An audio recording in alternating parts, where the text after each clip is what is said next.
This is Animus Island, episode 40, the big 4-0. I'm one of your hosts, Aftermath. That is Aries. Say hi, Aries. Hello. That is Connor. Say hello, Connor. Hello.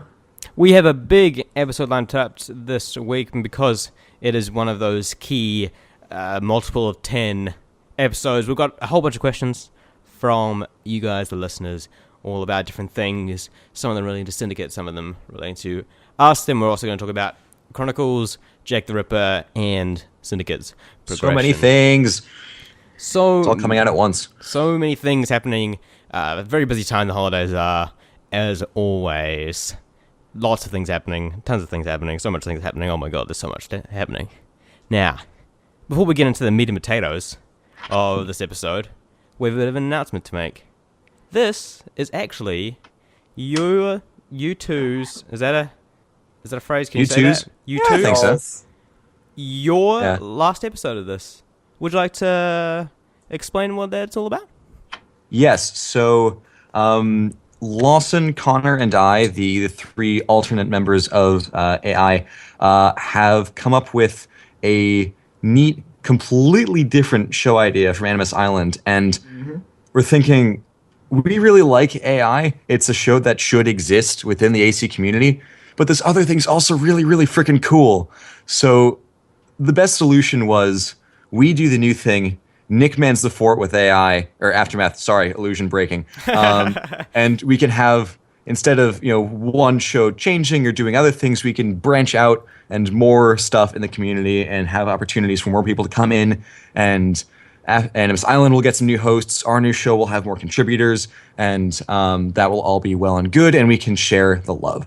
So, new show is called The Bureau. It will be partially on the AC Universe YouTube channel and also on iTunes, but more of that to exist later when that actually starts becoming a thing. So, in the meantime, you can follow myself, Aries2596, McCrackenway, at McCrackenway, and Lawson at LWS Rocks, and we will tell you all about that when that stuff starts to happen. Yep.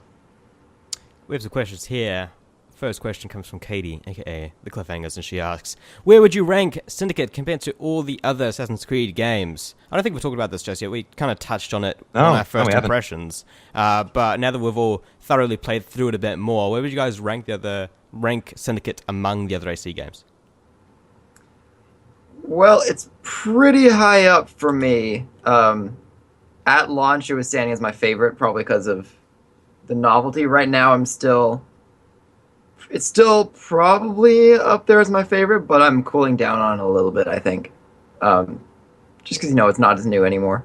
Yeah. I mean, there are many things about it, like, which make me think it's, like, the best AC game, and there are other things about it that I'm like, I wish they had changed this, or whatever, but, I mean, overall, I love London, I love the characters, I love the gameplay, except for parkour, and yeah, it's probably my favorite. Honestly. That's a very common sentiment I'm hearing. It's most people are saying that it's up there near Black Flag and AC2 for most people. Aries, where would you rank it? Basically, I those of you on the subreddit, I posted a list that I think Game Informer, no, not Game Informer, Was it? that someone put out a list of it was Game Informer, their top 10 AC games ranked, and there's some all over the place examples of stuff. AC1 was number 3, which stuck out to me as odd. But I think I would put it in with AC4 too. The thing is that after a certain point, you can't really rank them as like, I think this game is better than this game is better than this game. But I think for me, I'm getting to the point where I would put 2, 4, and Syndicate in my ambiguous, non-organized top 3, and then Rogue, Brotherhood, and Rogue and Brotherhood in my 4 and 5, and then everything else in everything else. So I think I'm moving away from properly ordered lists just because it's hard to distinguish between the two, because the things I like about AC2 are way different from the things I like about AC4. So how can I compare such different experiences? the novelty is still there for me, so I still really like it because of that. But definitely very good in my top 3. But beyond that, I have no idea. Mm-hmm. We have another question here from MaxKiller1998, who wrote in to us on Twitter, and he asks, how would you rate the Twins and ACS on a scale out of 10? I think that Syndicate itself is a 8 out of 10, and the Twins are a 9 out of 10. What do you guys think? I'd give him a solid 8 out of 8. 8. Nice for both? The Twins and ACS? I think I'm actually I'm inclined to put ACS as like a somewhere between 8.5 and a 9, basically 8.75, and probably the Twins is like 8.752 ish, because like they're great, but I also want to see more. There needs to be more in there. Yeah, that's fair. Which I haven't seen yet. Twins and Syndicate, 10 out of 10. Twins as AC protagonists has yet to be seen, just because we'll see where they go on from there. I got in a lengthy discussion on the subreddit this week about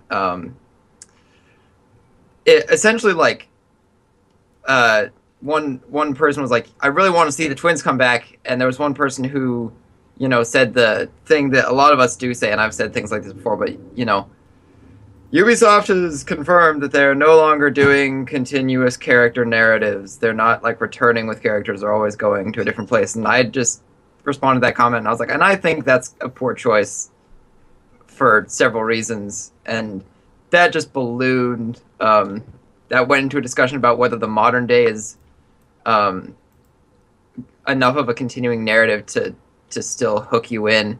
And for me, the reason it's not is because it's a really short time with these characters, and I'd much rather have characters that come back for full games, game after game. I'd really like to see Jacob and Evie again. Whereas the modern day characters, while I liked Syndicate's modern day, like, it boils down to, you know, we spent probably 15 minutes total with Sean and Rebecca. 15 minutes total with Sean, like a little bit less with Rebecca because she showed up a little bit less. Just because the cutscenes were so short, and there were so few of them. But yeah, for me, Syndicate really shows me that, I don't know. For me, it shows me, like, the fan response to these characters is great, so they should make more. And if they don't make more, then that shows me that their strategy right now is not quite what I want from AC at the moment, I guess. Like, you know, every year, like, people want a new setting for something refreshing, and I want this next year, I want the same characters to have a refreshing Assassin's Creed experience, because honestly, we jump around so much that's not, like, refreshing anymore. I guess it's just the same. Mm-hmm. Well, you've provided us a great segue into the next question, because Max also asked, do you think we could see the Twins back for a sequel? Please.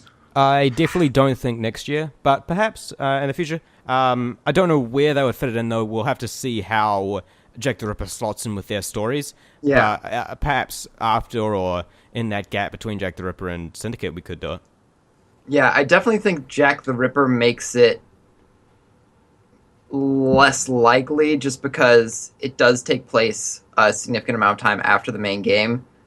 So, like, Evie and Henry going to India probably would not be... Definitely not, like, this next year's game. I just don't see that quite fitting in. And just because of the schedule for Ubisoft's development of these games, seems unlikely that they'll have another game with these characters unless they pegged on, like, halfway through development that these characters were really cool, like they did with AC3 Sailing and made Black Flag.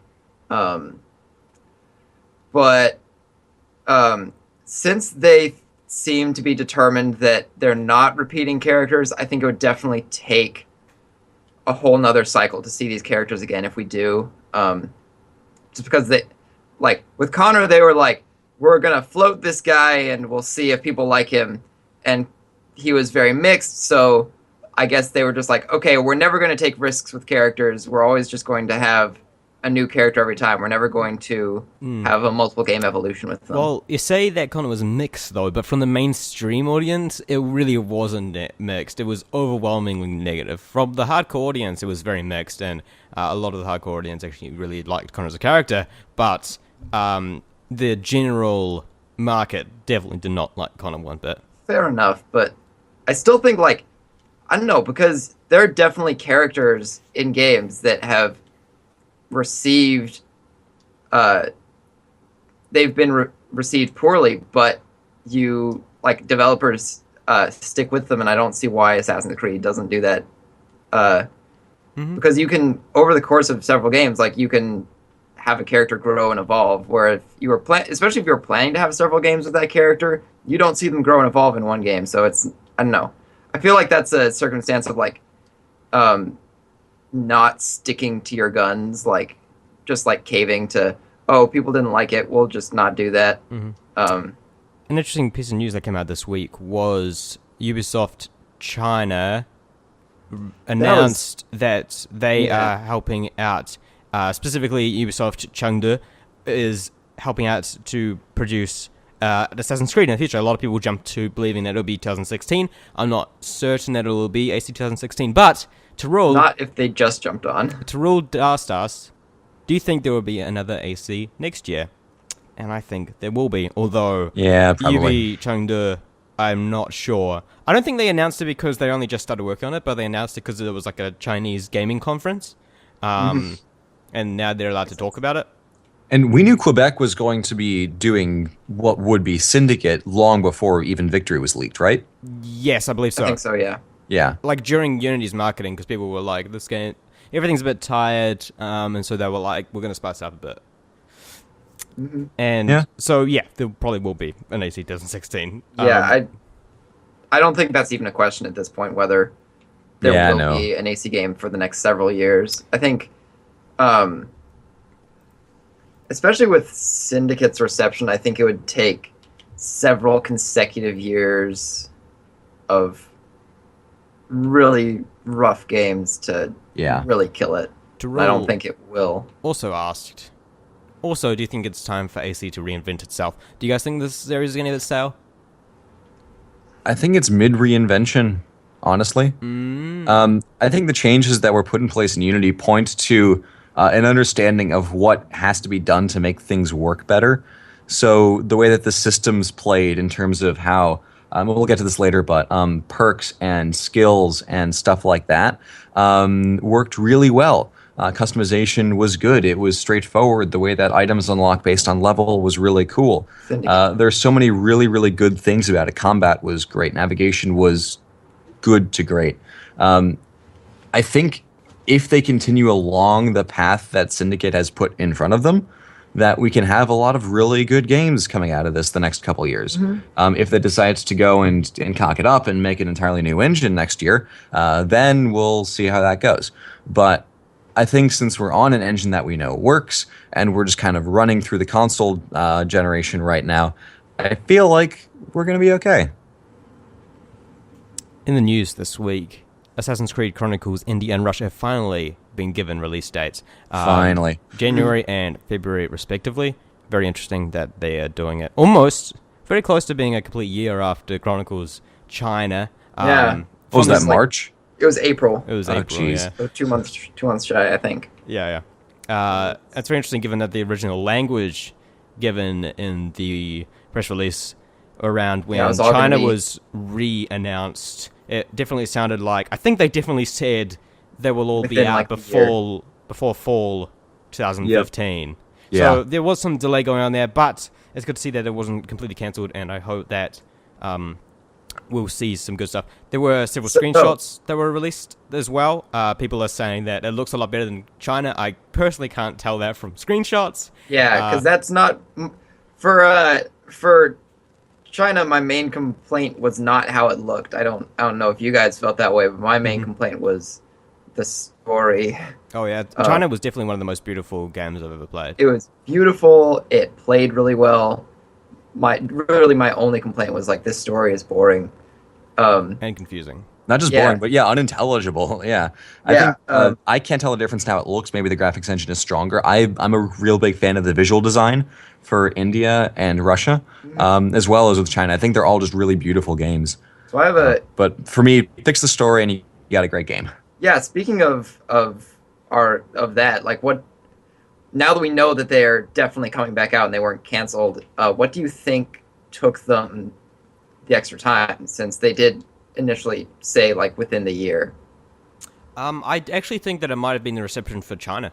Like, perhaps they needed to add in more content, or maybe, like, I don't think they would go back in and start, like, re-recording lines and changing the story and everything, because I think that would have taken quite a bit more time, but I definitely think that, the kind of, the solid, like, the China reception was very kind of, it wasn't mixed or anything. Everyone pretty much agreed that it's an amazing game to look at. It plays really well. The stealth is really fleshed out, but the story is just completely lacking and not there. So I think that maybe that's it's kind something to do of with it. received averagely. Yeah.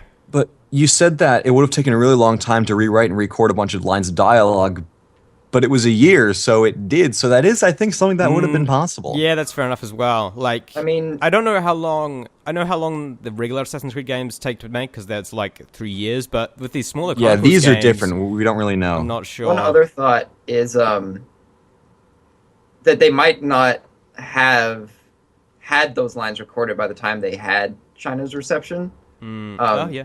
Just because I know, like Telltale, it doesn't have all the episodes ready at the same time for any given project for Telltale's games. So maybe they're doing it some way similar to that. But I guess now they think they've got these ones down, I guess. And it took Luma like a month total to re-record and edit together a video of the real Ezio voice training Xiaojun in China. And he has a full-time job at Google, so yeah, the lines weren't exactly the longest. And of course, Roger Craig-Smith did that from his home studio, not from some big Ubisoft studio. It's I'm not entirely sure. I don't think we'll probably ever know, but it's I think, to me, it seems like it would probably have to be related to the reception that China got. Yeah, I don't know what exactly I think they did with the games in response to China's reception, but I think there's definitely a year is enough time to, if not change, I wouldn't expect them to change the entire line of the story, but I think definitely flesh it out and maybe make more sense than China's did. Be a bit more compelling. And maybe not include a box that is metaphorical at the same time it is literal. Oh, don't even get me started. That's super dumb. Other things in the news this week. Jack the Ripper story trailer came out this week. Did you guys check it out? I know some people aren't watching this in fear of spoilers. I don't think the trailer included spoilers. I don't think it was very spoilery. Too much. It's not. If the only thing, if you're worried about what Evie looks like when she's 20 years older, I guess that's slightly spoilery. Or if you want her costume to be a surprise, which it's not significant, then I guess that could be a spoiler. There are no real plot spoilers, Yeah. unlike the Syndicate story trailer proper. If you're really worried about trailer spoilers, I'm going to spoil the trailer for you right now. Yeah. I just want to point out one real quick thing before that's probably the most interesting feature of the entire trailer to me. Jack the Ripper has a hidden blade and an assassin insignia on the back of his jacket. Yeah, I mean, I think he's definitely more connected to the assassins, and that I definitely got that vibe from the trophy list. The last, the trophy for completing the thing said his secret to the his connection to the assassins will remain a secret or whatever. I'm so people are still thinking that it's going to be Jacob and things like that, and I have kind of distanced myself from that idea. I'm no longer thinking it's going to be Jacob, especially after seeing this. But now I have a new theory. As do I. I'm curious as to whether or not we have the same one. It's Ethan Fry. Ethan Fry is Jack the Did Ripper. have the same.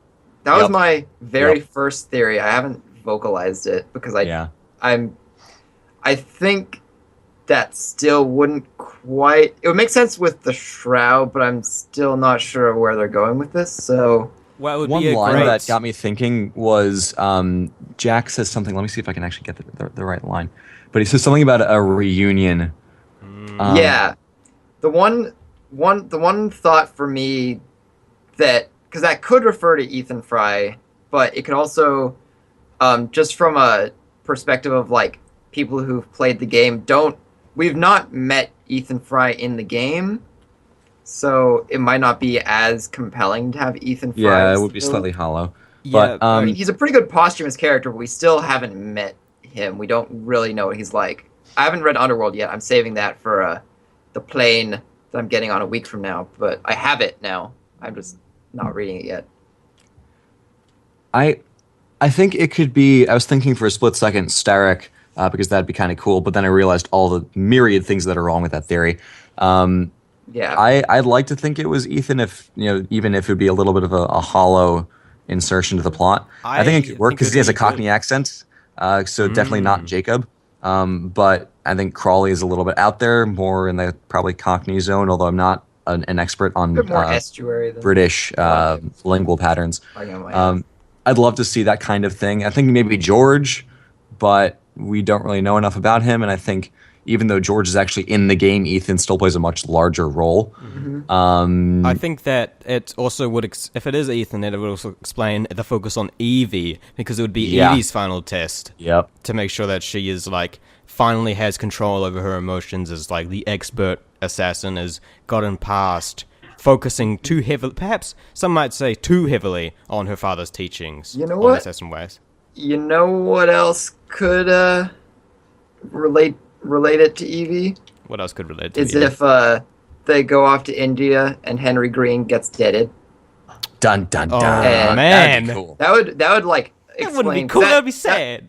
The It book would be sad, characters but it do would- always die. It would it would be sad, yeah. but my thought is, and why this was a spoilery thing, because it's very much seems like from the trailer like he's after Evie, kind of like he's specifically like I know I keep referencing Jessica Jones, but it kind of hit me a bit like Jessica Jones except with Jack the Ripper and Evie rather than Jessica Jones and Kilgrave.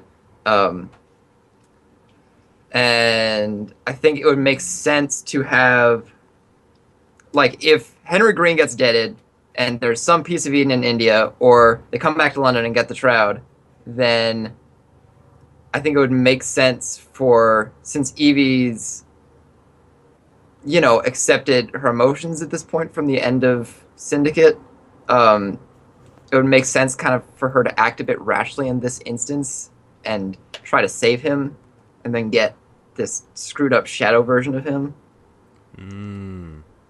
Interesting. That'd I be hope I Ooh. didn't guess it now. I actually really hope I didn't. Oh, it's very I interesting. hate theories because I hate spoiling stuff for myself as well. 'Cause yeah, and then that's you're what- anticipating like, oh, is this where this is going to happen? Then you yeah, can't like story if you your just- come up with the right theory, you just spoiled it for yourself Yeah. by being right. But then you get the satisfaction. Yeah, I don't know. I'm not even mad that I was at least like 75% right with my Dido and Aeneas thing, because I'm like, yeah, I did a good job, even though I basically spoiled the plot of the game for myself. I mean, I think it's I don't know. For me, it's like if I can theorize exactly where the plot is going, then I feel like that illusion that the writers are smarter than me and can put together like a cool, intricate weaving story with cool twists and turns is a little bit broken, I guess. Yeah. Yeah. What did you guys think about hearing the soundtrack, the Jack the Ripper soundtrack by Bear McCreary, actually in something in action instead of just kind of more in just listen to it on SoundCloud? It really works with the trailer. It really does work. Yeah, I was a huge Perfectly. fan. Nice. And we finally have the actual Jack the Ripper release date confirmed. It is, in fact, December 15th, coinciding Tuesday. with the Assassin's Creed Jack the Ripper Christmas launch stream, happy times, dead times, murdering people times. Two things before we move on, if anyone else has any other points. I wanted to highlight two things in the trailer that I really liked. One is in the very beginning, where it was like a woman and or a madam and her women are talking, and she says, "If you're not professional and polite, I'll tell Jack the Ripper where you sleep." So that points to a couple things. One is that Jack is, part of, the kind of London, I guess not feel, but like he's a very integrated part of London, and I would say popular culture. I'm missing all the words here, but like he's known. It's not just something that's it's up in the north and Whitechapel. Like he's around. He's a powerful force in the city. But two is something I forgot, so I'm on a horrible roll right now. The other thing was later in the trailer, you see Jack saying, you can't hide, and it's him walking through what looks like some underground catacomb things, which gave me some Arkham City Mr. Freeze boss fight flashbacks, which I think would be a great boss battle with Jack, is kind of him chasing you around, also sort of like The Last of Us with Ellie. In the restaurant in Winter. I won't spoil who that is. You haven't played it. But if it was like that, that would be terrifying and awesome, because that boss battle was terrifying and awesome. So those things are what jumped out at me from the trailer. I really liked Evie's design. Some people are saying that she looks more like 50 as opposed to 40, but she is an assassin in Industrial Revolution London, so it could have been a hard 20 years for all we know, so I'm not too worried about that. I really like her new outfit. It looks kind of cool. It's very different from her main game Syndicate one. One thing I found interesting was that Jack the Ripper is also killing Templars left and right, which is something that was never shown in history. I wonder if they will include that. I think that they link together the Jack the Ripper killings because it's all prostitutes murdered in horribly bloody ways. And I guess any other murders that were less grotesque or not prostitutes would probably not be attributed to Jack, I guess, since we still don't really know who he is. Yeah. Even that DNA test thing that we talked about a little bit ago, I saw it again, and the guy made a huge error. That invalidates it.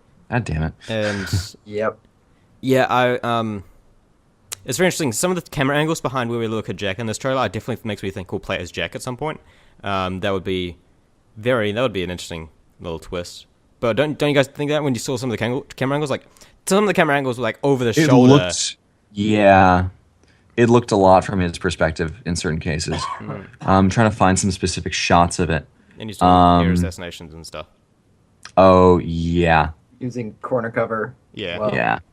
And also, one thing that was really interesting to me was that actually the crime scene that Evie finds before the police do is actually, it looks identical to the first forensic photographs of that exact same crime scene, which was crazy cool attention to detail there, which I like. And that's actually, in real life, that's a really brutal photo to look at. It's disgusting. There's blood and guts everywhere. But in Syndicate, she's covered with a sheet, so we can presume that would be moved out of the way for the photo, the crime scene photo itself, the first ever crime scene photo. It's really impressive, but it doesn't surprise me because when it comes to, I guess, crime scenes, AC's had a good reputation. I mean, the assassination of Jean-Paul Marat is, exact in AC Unity. Yeah. So, they're good with that. They know their crime scenes. I really like with the Marat one is that there's the guy who is actually painting him across from him. Yeah, Jacques-Louis David. Yeah. That's I think they mimicked the painting exactly for just to set that scene up. Anything else cool painting on the Jack the Ripper? I think that's it. Story trailer. Definitely has a focus on the crime scene thing, probably expanding on the dreadful crimes idea. I'm wondering if the Memory Palace idea will be back. I hope it is, because I really like it. If so there's it seems like from the story / gameplay trailer, we might play as Jack in some instances. So what do you think we will be doing as Jack? What can you do as Jack the Ripper that is not horribly offensive? Yeah, see, that's interesting. I think maybe just some missions evading the police.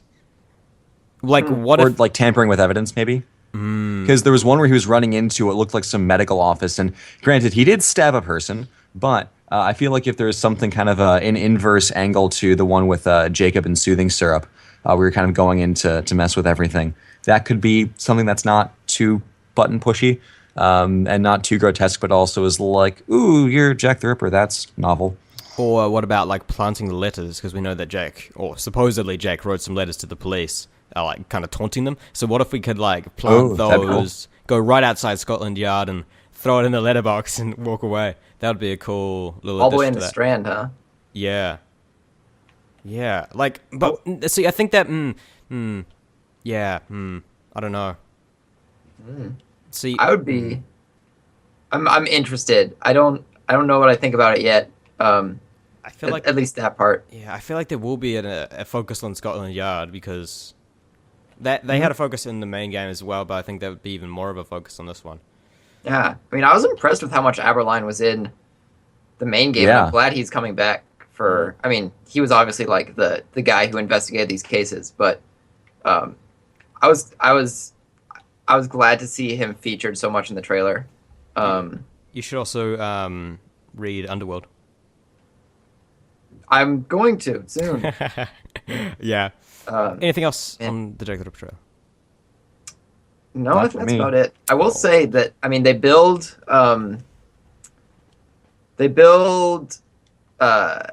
what's his bucket? Alexander Graham Bell is your like Leonardo stand-in in this game, and he sort of is as far as like building stuff, but I think the Aberline is almost more a Leonardo stand-in, is like an actual character that you interact with throughout the game. Yeah, that's pretty fair. He doesn't really do stuff for you, but no. You help him a lot. So I'm trying to think of a better parallel. Because I think in terms of presence and interaction with the Fries, I would agree to the Leonardo thing. But in terms of more like Watson almost. There's definitely at least one murder mystery where like you interview him and he like says what he thinks the crime is, and he's totally wrong as soon as you like start investigating it. I would say he's like Machiavellian Brotherhood. Huh. Okay. Aftermath, what do you think? Yeah, that's it's a fair not point. Perfect, but I think it's close. Yeah, more of like the story character that moves you along a bit more. He's certainly no Yusuf. That's for damn sure. Yeah. I really like this inclusion either way, though. Yeah.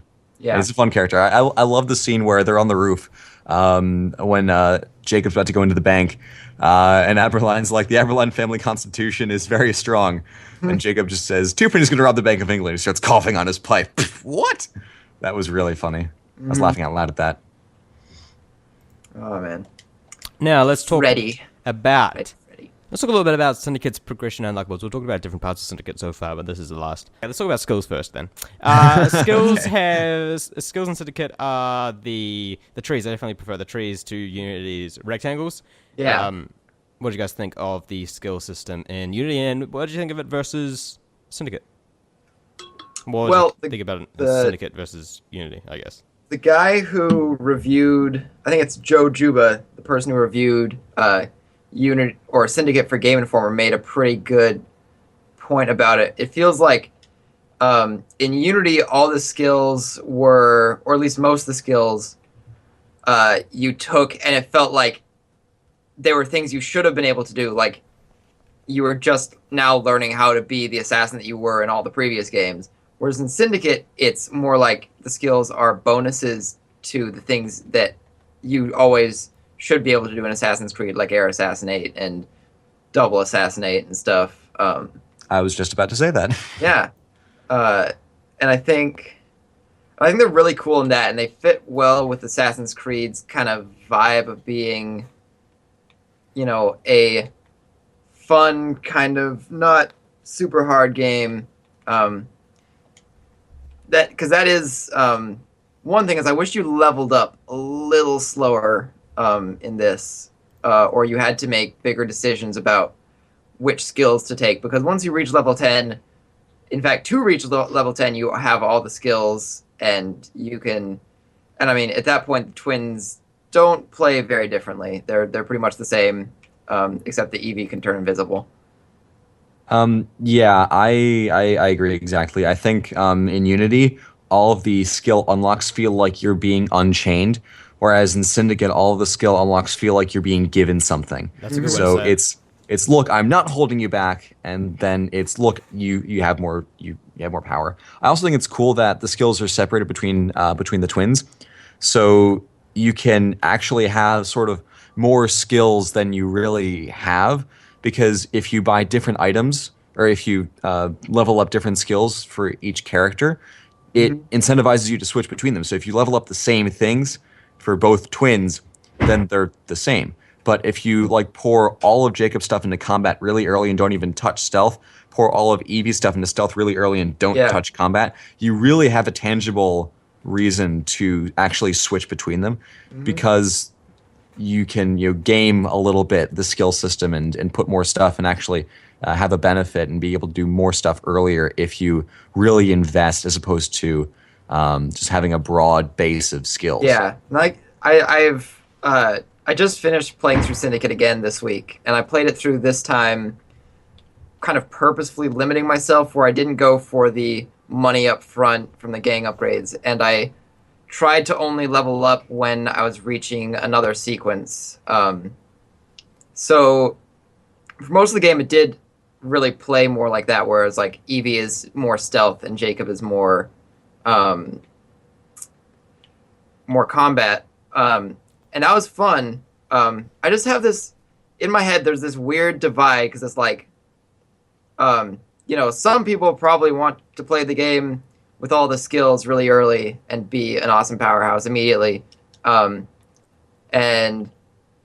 some people want it to be slower, so it's a bit more balanced. And what kind of triggers in my head is like, do I think it's better to have a game built to be played one way from the outset, or do I want it like, because I don't know, I feel like there are some things in games where it's like, oh, I don't like X feature of a game, and the response from everybody is, well, then don't use it. But if it's a feature in the game, sometimes it's like, why, like, especially if it's an overpowered feature, it can sometimes feel like that's kind of not considerate, because it's in the game. You want to play the game. Why would you not? I don't know. It feels weird for me, like, especially if I was to not get the chameleon skill in Syndicate, say, that would require that I not get to level 10. And I don't have as much base health or damage. I don't know. It's weird and it's hard to explain, but it's a divide in my head that's bothered me for a while. I really like that you aren't railroaded into doing one thing. Like with Evie, you aren't railroaded into going for stealth, because there's just like that small incentive for going for stealth, where she has like a final unlock, and there's a small incentive for Jacob going as more of a brawler, because he has that extra unlock that Evie can't get. So really, if you wanted to, you could make Jacob the ultimate stealthy character, and you can make Evie a brawler if you wanted, which I really like that system. It's not as hard set as perhaps other games would have handled it. Yeah, and I think just one thing is that it's all about early and mid game where the differences lie, because by the end they're both master assassins, but the customization is really early to get all the base ones, and then I think the mid game is really where the heart of the customization is. But sorry, continue, Aftermath. Yeah, and I also really liked how they handled, we talked about this a bit before, but I liked how they handled the lockpicking system much more than Unity's. I really liked the tree as opposed to the weird boxes that we had of Unity. It just definitely feels like it kind of, there's a natural progression there, a lot more than Unity's, where you kind of like picked and chose depending on what you kind of wanted. Yeah. And you could do that with Syndicate too, but it seems more like erratic in Unity's. I like, especially in Syndicate, that you can get increments of a skill, like especially for the more passive skills, like Evie's, or I guess both twins have it, but I think it's just called the stealth skill, which incrementally makes you better at stealth, piece by piece, rather than just like, now you're really quiet. Cool. Yeah. So now let's talk about the perk system. This is new to Syndicate, and I kind of like the idea behind it, although the implementation is a little strange given how difficult most of the perks are to get, in my opinion. but I really like that if you do something enough times, then you'll be rewarded and it'll be easier. I really like that. I like the way that other games have implemented that before. What did you guys think of the perks? I didn't realize they existed until actually a decent amount in the game, but I thought it was nice because it incentivizes you to play different ways. So you see little things come up in the corner for like, hey, you did this the right way. You didn't get hit a bunch. Cool, good work. And you have a little ticker. So it's kind of that subtle push to play the games the quote unquote right way of sometimes you'll put a constraint on yourself of not get detected, but in this case, it really pushes you to do, don't get hit, kill people the cool way, and I like that it kind of gets you to be a smarter player. Mm-hmm. Yeah, I definitely agree with that. What did you guys think of the gang upgrade system, which had its own separate menu? Mostly, I think there was a bit of like crafting resources in there, but most of it was just buying different things, and they helped you different ways. They upgraded your gang, they upgraded the city, different things. What did you guys think of that? I kind of like the system. It was cool. It definitely wasn't bad. Maybe could have been fleshed out a little bit more, but I liked how there were descriptions for everything you did. I liked that because I felt like in a lot of ways it took the things that you can't that don't make sense as skills in a semi-realistic game and gave you an excuse to have them. Like I liked that, especially like in the ringleader tree, all this stuff that changes how your gang works, like they fire off guns before they enter combat. They'll be riding carriages through the streets. You can, in like the only instance of a real similarity to like the past Brotherhood system, there's like one of the final skills in the ringleader tree allows you to call in a carriage full of rooks, of 5 rooks. Yeah, I love that. Whenever you need it.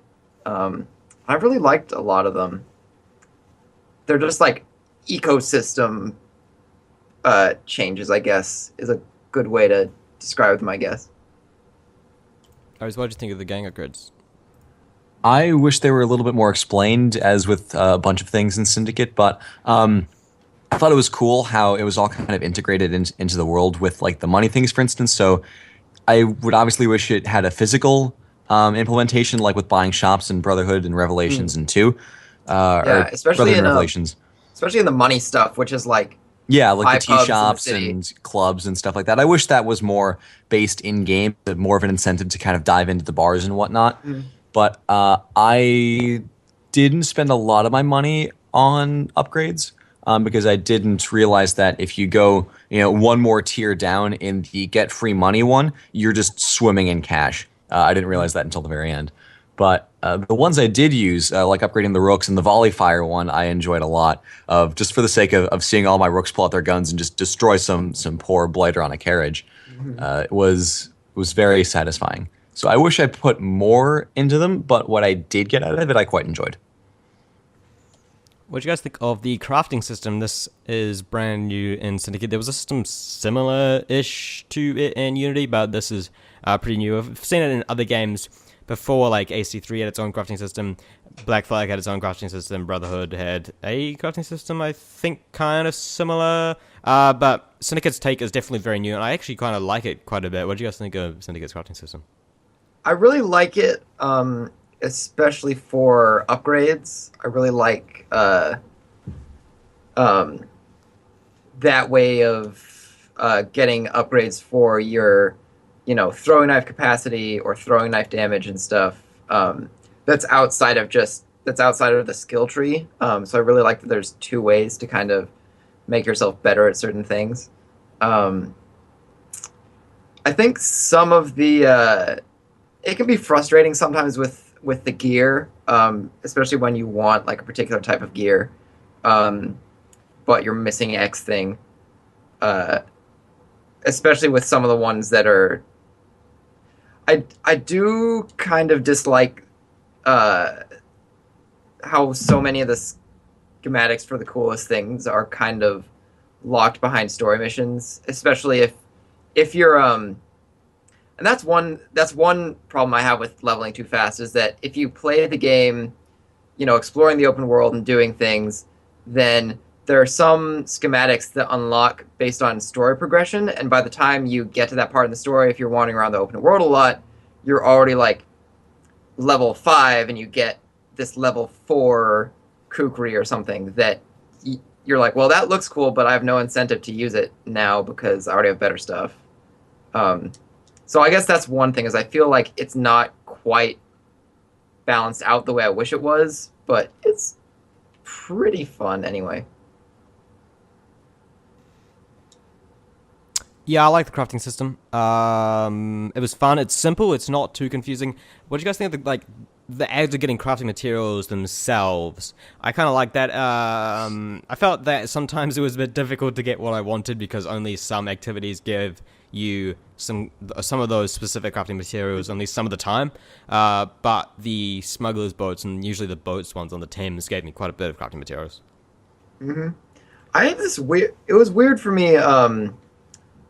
The first playthrough, I was usually, when I was looking at some piece of gear or upgrade I wanted to build, I was usually lacking in materials.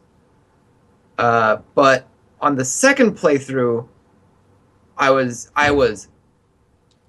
full of, I had materials out the wazoo, and it was only money that was the issue because I was specifically going so that I wouldn't get as much money. And I don't know why suddenly, like, I didn't feel like I had to play those as much, and I was still getting as many resources. And I forgot what the original question was now. But, Crafting materials. About how hard they are to get, and like, oh yeah, because I actually enjoyed Ned Weiner's missions a lot, and one of the reasons like I went less free money oriented for my second playthrough was so that I would play more of Ned's missions and work for money rather than be given money. And I definitely like the income activities a lot, actually. I mean, if you're going straight for amount of cash, then there's really, like, all the income activities you want to do are on the Thames because they give boatloads of cash, literally. Boat loads. Clever. And that, but I do like that they're all kind of balanced for different things. Like, a cargo hijack will get you leathers and silks, and a boat raid or a smuggler's boat will get you metal and chemicals or what have you. I kind of like that. I do like that they're balanced. So that there's not one farmable income activity. Yeah. Yeah, I like that too. I like the diversity there. Mm-hmm. Aries, what do you think of the crafting and the crafting material system?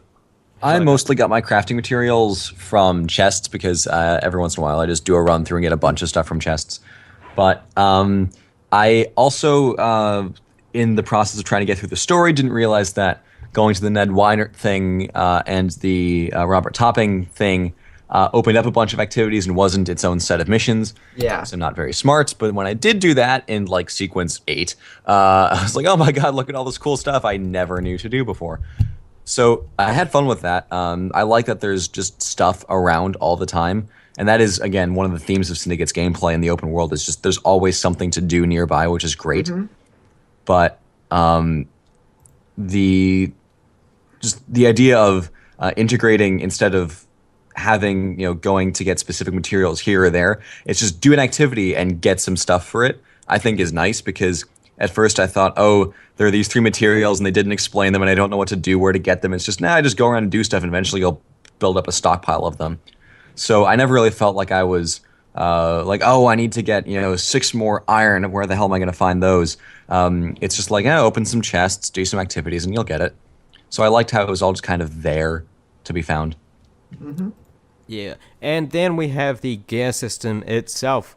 Unity had a super deep gear system. This is a little less deep, but I actually kind of like Syndicate's gear system more, how you only have the core outfit, and then for Jacob you have a belt, and for Eva you have a cape, and a few other things, like the bracer, the assassin gauntlet. I I really liked it. It was cool. There's still a ton of customization. I can make my characters look completely different from anyone else's characters because of the colors and all that. What do you guys think of the gear system itself?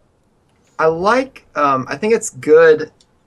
It's a good blend of like Black Flag's outfit system and Unity's customization.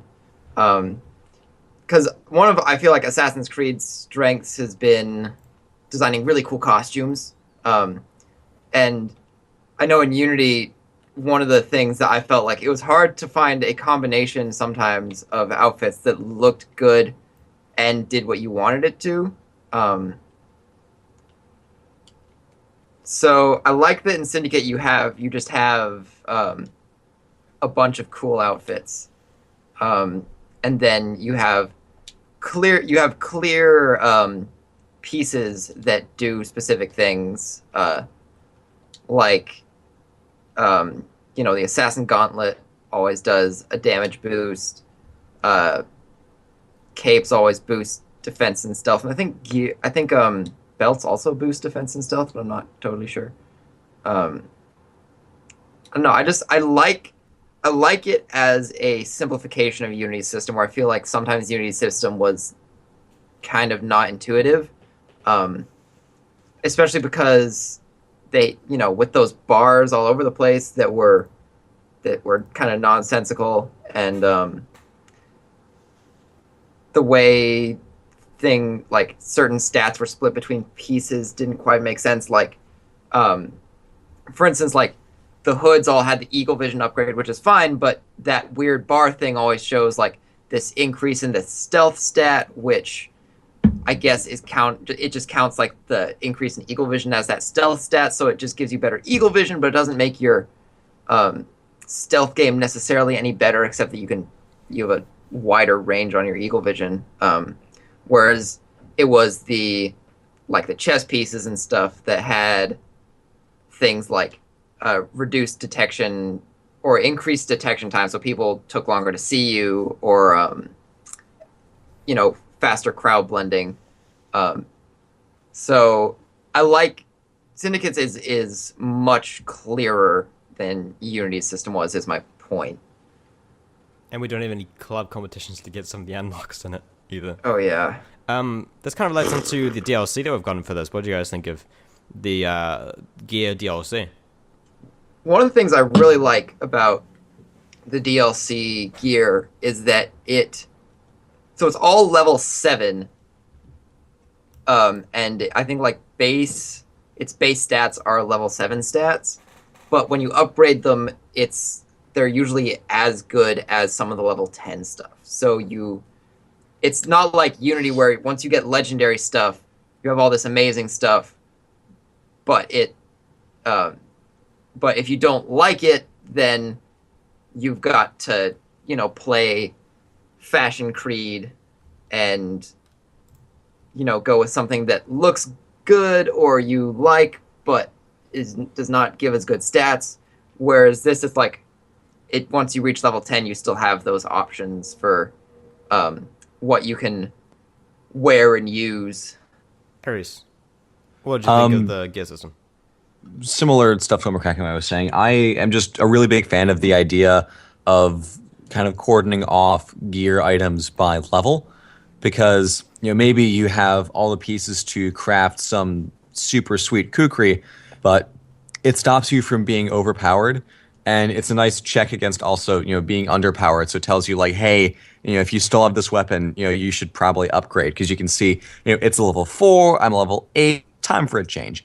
I mean, obviously that's an extreme case, but I just really like that idea. And what it did really well was it made all the stuff for the DLCs and the Join the Family upgrades not useless or stupidly overpowered. So we talked about this before, but in other games, it's if you get weapons off of DLC, except in the case of, I guess, Far Cry 4. Usually they're either all super low level because you get them right away, so they don't want to give you a high power weapon off the bat, or that's a motorcycle going past, idiot. I'm recording here. On base state? Base state, yeah, crazy stuff. Yeah. Or they give you a super high powered weapon in the case of Far Cry 4 with that sweet pistol, or the katanas in AC Rogue, which are out of nowhere but still really cool. And you're overpowered way from the start, and then the first time you swap out a weapon is when you get the last weapon in the game. So this system avoids both of those problems brilliantly, which I really like. So if for nothing else than just that, I like the way that the gear and the weapons all follow the same structure. The crafting I enjoyed because I thought it was very easy to do. It wasn't super go get this, and this material. There were some cases where you did need some one-off item, but those were usually given to you through missions or whatnot. So they really were rewards as opposed to with like AC3, which is go trundle off through the woods and kill 20,000 rabbits, and then maybe you can get a new quiver.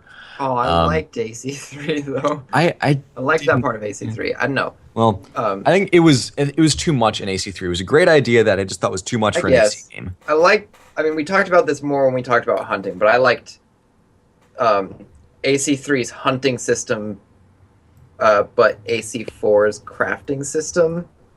At least as far as like a grindable, like an activity that's there for grinding, I appreciated AC3's hunting, but I like as well that Syndicate does not go the grinding direction. There are times, I mean, grinding is like a bad word. I don't always hate grinding. Sometimes I like it, and AC3 is a case where I like it. That's fair enough. Anyway. Yeah. I think it's fair to say that there is almost no grinding anywhere in Syndicate. Would you guys agree? Because I can't really think of an example off the top of my head. There's too little grinding in Syndicate for me. And I guess that's what I keep saying before. I'm like, I just feel like it's balanced weirdly where you level up really fast. I mean, I think you can level up slower but still avoid grinding. Because if you make the leveling about maybe 15 or 20% less quick, you'll end up getting to level 10 by the sequence 8 or 9 mark as opposed to sequence, what was it, like 7 for me. So I found myself actually withholding upgrades just so I wouldn't level up too quickly. Yeah, that's what I did in this playthrough, but I don't know. I guess part of the thing is it feels forced sometimes when it's like, well, I have the opportunity to level up and I'm purposefully not taking it. I don't know. Sometimes that feels forced, and I guess that's kind of what my point was earlier that was confusing, and I'll just stop there now because it was a confusing point, and I don't want to return to it. This has been episode 40 of the Silent Podcast. I am Artmark. That is Aries. Bye. That is Connor. Bye. Whatever. Hello. Did you say hello? Bye. Okay, good. You can contact us at amazonpodcast@gmail.com, and I will see you next week.